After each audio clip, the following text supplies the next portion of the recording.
'హరిహర వీరమల్లు' ఈ సినిమా మొదటి రోజు కలెక్షన్‌ల గురించి మాట్లాడుతూ, వైఎస్ఆర్‌సీపీ సోషల్ మీడియా దెబ్బ బాగానే పడింది వీళ్ళకని జెప్పేసి, జనసేన వాళ్ళు పైనకి చెప్పుకోకపోయినా ఇది మాత్రం నమ్మవలసిన సత్యం. ఎందుకంటే, అసలు సినిమాని సినిమాలాగానే చూడాలి అని అనుకోకుండా, ఎప్పుడైతే వీళ్ళు జగన్మోహన్ రెడ్డి గారిని, వైఎస్ఆర్‌సీపీ వాళ్ళను కెలికారో, అప్పుడే గట్టిగా బాయ్‌కాట్ హరిహర వీరమల్లు అని చెప్పేసి సోషల్ మీడియాలో వైఎస్ఆర్‌సీపీ దిగిందో, ఈ దెబ్బ మాత్రం హరిహర వీరమల్లుకు బాగా పడింది.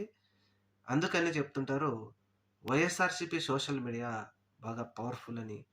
అందువలన సినిమాను సినిమాలాగా గనక ప్రమోట్ చేసుకొని ఉంటే, ఇంత దూరం వచ్చేది కాదు అని జెప్పేసి ఇప్పుడు చాలా మంది సినీ పెద్దలు మాత్రం చర్చించుకుంటా ఉన్నారు. అయితే చేతులు కాలిన తర్వాత ఆకులు పట్టుకుంటే ఉపయోగం ఏముందని జెప్పేసి మరికొంతమంది అంటున్నారు. ఏది ఏమైనా వైఎస్ఆర్ క YSR Congress party social media effect మాత్రం హరిహర వీరమల్లుకి బాగానే తగిలింది.